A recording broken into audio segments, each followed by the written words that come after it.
Hello and welcome. In this talk, we'll learn about how to use the InfluxDB 3.0 Go client library. My name is Anais Dotis-Georgiou, and I'm a developer at InfluxData. InfluxData is the creator of InfluxDB, and we'll be learning about how to use InfluxDB's client libraries, specifically the Go one. For those of you who aren't familiar with developer advocacy, the role of a developer advocate is someone who represents the community to the company and the company to the community. And the way that I do that is through giving talks like these, through creating technical code examples for how to use InfluxDB with a variety of other tools for a variety of use cases, whether that's an industrial IT example, predictive maintenance example, or data science example, or visualization example. I also answer questions on forums and Slack, so if you go to the InfluxDB forums or community and you have questions, likely I will be answering one of your questions there. I encourage you to reach out with and connect with me on LinkedIn if you want to, and you have any questions about today's presentation or any feedback that you want to give about InfluxDB as well. That's another part of my role, is to try and give feedback back to products so that they can make more informed decisions. Before I begin and talk about how to use the Go client library, I do want to take a quick second to introduce InfluxDB University. So InfluxDB University offers free live and self-paced training on a wide variety of topics related to InfluxDB, things on how to get started, how to build a hybrid architecture with InfluxDB, how to query, how to use the client libraries, how to use additional tools and protocols. If you have a time series use case and you want to learn more about how to use InfluxDB, highly recommend that you check out this resource. It's all entirely free, and it allows you to earn digital badges so that you can share your achievements for, specific classes that offer that.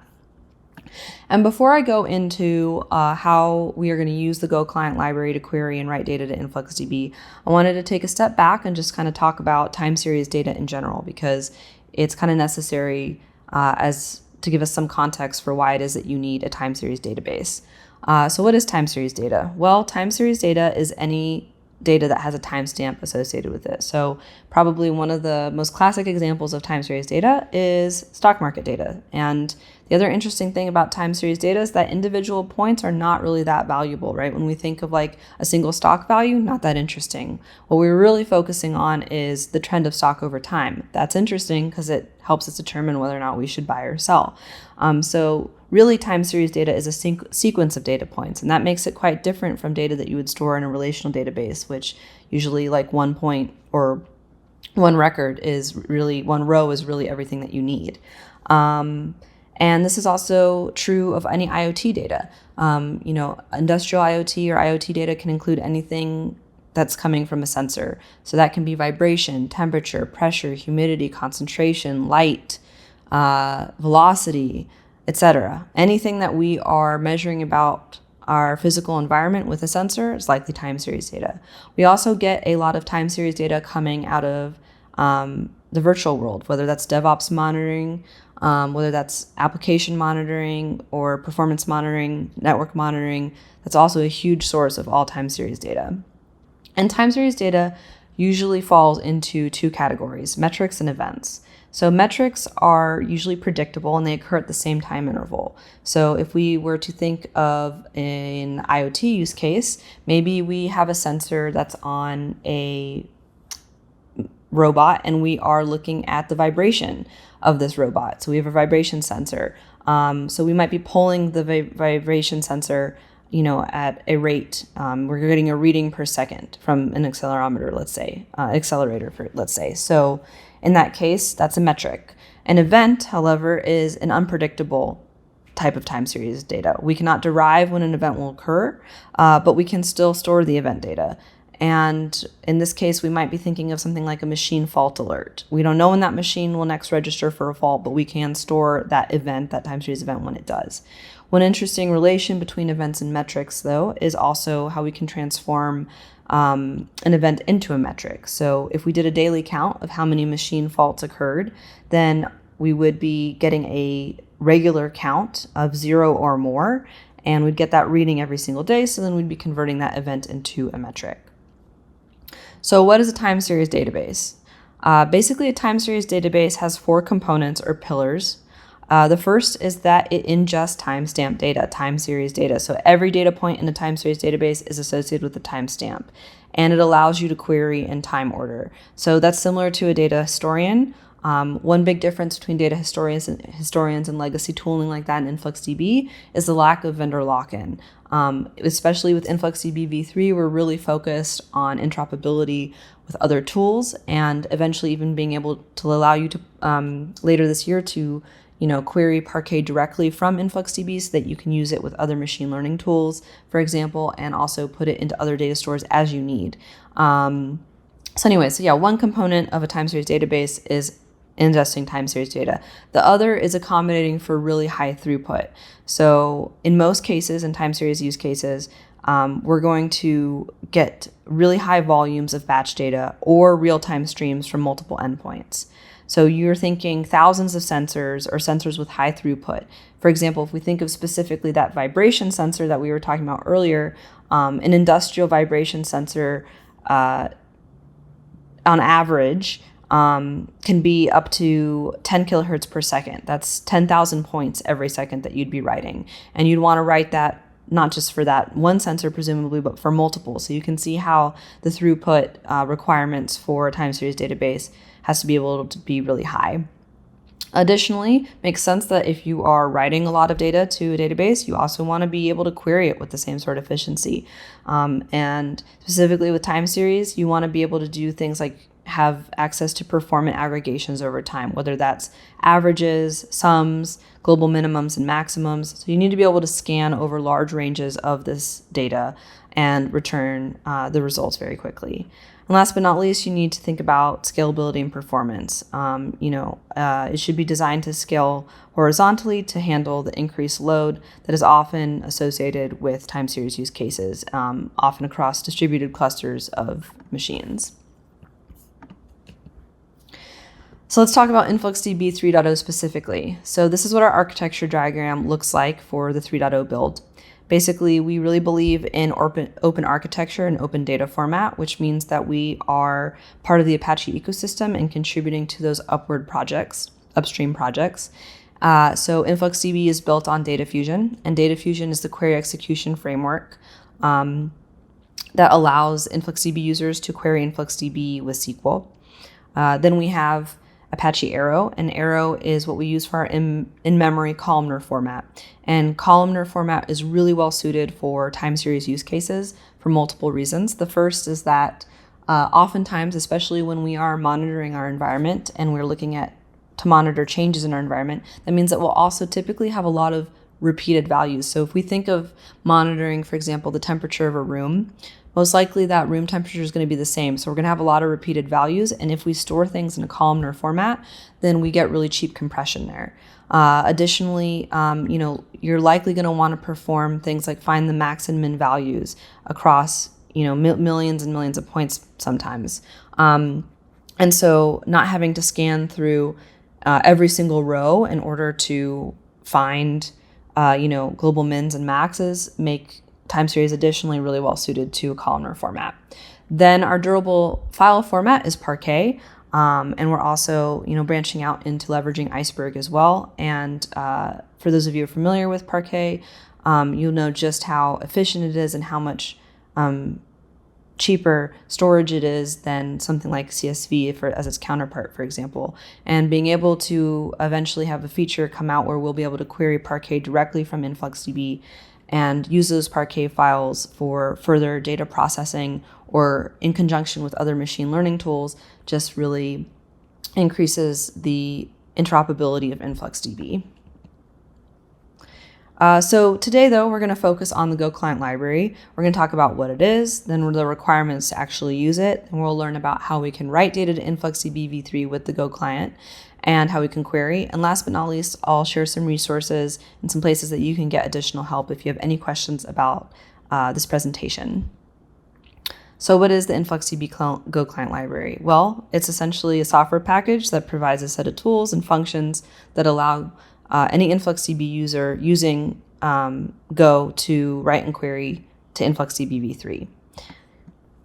So some of the advantages to using the InfluxDB v3 Go client library is that first and foremost, it wraps the Apache Arrow client in a convenient InfluxDB v3 interface. So it allows you to execute SQL and InfluxQL queries. InfluxQL is a query language that is proprietary to InfluxDB, specific to InfluxDB. It's very SQL-esque, but V1 users will have been familiar with InfluxQL. So we wanted to carry that over in InfluxDB v3. And essentially you get to leverage using Apache Arrow and Apache Arrow Flight and that flight protocol with gRPC. So it really enables you to transport really large data sets over network interface by leveraging Arrow. And also the flight protocol provides really efficient serialization and deserialization, as well as bidirectional streaming, which just makes it really efficient for querying really large data sets from InfluxDB and kind of touching upon just handling that high throughput use case that we're talking about. So how does the Go client library work? Well, writes are implemented via our own write API endpoint. You write data with line protocol, and line protocol is the ingest format with InfluxDB. Of course, we have methods that will generate that format for you within the Go client, so we'll talk about that. And then queries are implemented, like I mentioned, via the Apache Arrow Flight client. So some requirements for getting started. First, but not last, is to actually have an InfluxDB Cloud 3.0 account. So if you sign up, you can get a free tier, and that's probably the easiest way to get a feel for whether or not you even like InfluxDB, because you don't have to download anything or install anything. You can just get started. Then you'll need to actually create a database. This is also referred to as a bucket. They're the same thing. The only difference between a bucket and a database in like SQL is that within the context of InfluxDB, a bucket or database also has a retention policy assigned to it or associated with it. And a retention policy just determines how long you'll keep the data before you automatically expire it. And that's just a handy, convenient part of having a time series specific database, just because that's a common function that you're going to want to perform, is automatically expiring old data. You'll also need an authentication token. So let's actually learn how we can create a bucket and get our authentication token. Essentially what we'll do, this is what the UI looks like. We'll go to the load data pages. We'll hit the button tab. We'll say create a bucket. We'll give our bucket a name. Maybe our bucket's going to be called my bucket. We'll assign a retention policy. The default is 30 days, so we'll just leave it that way. Now we can also create a token in the load data page. We'll say generate an API token. You can generate an all access token or customize it to read and write just from a specific bucket. And then you have your token there that you might need as well for actually initializing your Go client. Okay, so now let's talk about installation. So basically, you're going to want to add the latest version of the client package to your project dependency with go get. And then we're ready to actually write data. So we're going to want to import our packages and then instantiate the client to write and query InfluxDB v3 by providing our credentials. So this is what instantiating the client looks like. This is just kind of, all boilerplate. We import our package, and then we get our environment variables, and that includes the URL that is associated with your InfluxDB cloud account, your InfluxDB token that we just generated, and the database that we want to write to. And then we can actually instantiate that client. And now we'll talk about writing data. So we can write data with line protocol in the line protocol format. Line protocol is just the ingest format for InfluxDB, and it consists of the following components: measurements, tags, fields, and timestamps. And I'll show an example of that in just a second. And when we write a point to InfluxDB, the only difference between tags and fields is that tags are used to store metadata to your instance, and fields are where you contain your actual time series data. However, in practice, both fields and tags do get converted into columns within a table in InfluxDB. So in practice, they're really identical once you query. This distinction is really only for organizational purposes when you're writing your line protocol. But if you get confused between what to make a tag or a field, it's not really a big deal. Measurements are just basically what you would think of as your table name, and your timestamp is going to be in Unix precision, or Unix format, sorry. And you'll obviously need that with every data point because we are writing time series data. So this is an example of what line protocol looks like. We have our table or measurement called stat. Then we separate our tags and tag keys and tag values with a comma. So in this case, we have one tag called unit with a tag value of temperature. And then we have two fields, average and max, with two actual time series values, 23.5 and 45.0. If you don't provide a timestamp, one will be generated at the time of when you write it. We can also use the point method instead, and this is probably what you would do if you were using the Go client. And so yeah, we'll use the write points method, or you can also use the new point method to create a point. And you can append points to an array to write an array of points and pass those into the write points method as well. And data is also written synchronously. So this is what this looks like if you wanted to create basically a point that's similar to the line protocol that we just wrote. You would use that new point method and include the measurement, any tags that you have, and any fields, and any timestamp that you have. And then you'd pass that into the write points method along with the database that you want to write it to, and write your point that way. Now there's an important note about upserts. You can always upsert a field, but not a tag. So for example, if you add a second point, we'll notice the addition of a 2 to the field value. For example, I add the second point in the line of code below. We would upsert those field values, and the previous values would be overwritten. So this first line here, where I have an average of 23.5 and 45.0, that would be overwritten by the second point that I wrote of 23.52 and 45.2. Notice that the timestamps are the same as well, so then that upsert would work. However, if we do add a second point and we change the tags, then we're not upserting those values. So that is another thing to think about when you are thinking about the difference between tags and fields. It's just upserts. So in this case, if I added a second point with unit equals temperature 2, that's an entirely different tag value. You can think of that as a different time series, right? Maybe a more concrete example for tag would be sensor. And if I had sensor ID and then I had one value equal to 1 and one value equal to 2, it makes sense that we don't want to upsert that, because most likely that is in fact a true new time series. Let's talk about how we can query data with the Go client library. Well, we can use SQL to query. So following the example that we've been using, I can provide a simple SQL query like select all from that stat table where time is between now and the last 5 minutes, and I want to include the tag, the temperature tag. We can do that and then pass that query into our query method and then print the values. There are some additional method parameters that you can use. The context for the request, the database that you want to use for the database operations, and the query. So those are all the things that we included. And so here's how you can query explicitly with that in that instance, and actually provide those options, and also the query type that you want. So you can switch between querying with SQL or not. So here's an example of how you can query with InfluxQL if you wanted to instead.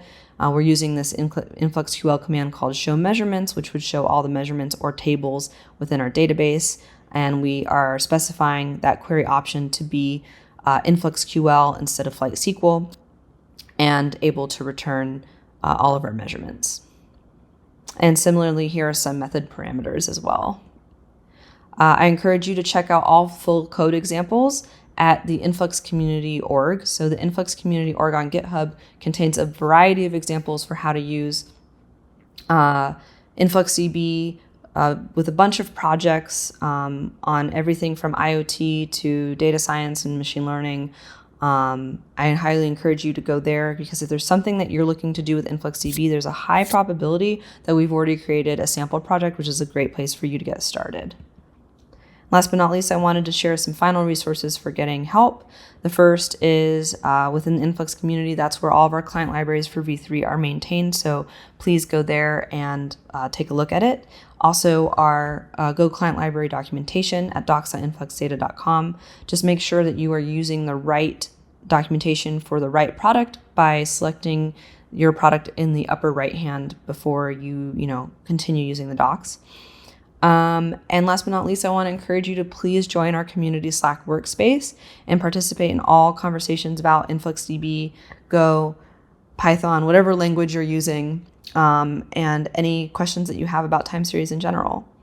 And last but not least, I also wanted to let you know about our forums. Those are a great resource as well. I mentioned GitHub already, our docs, and also our blogs, where you can find all these examples and more for how to get started using InfluxDB.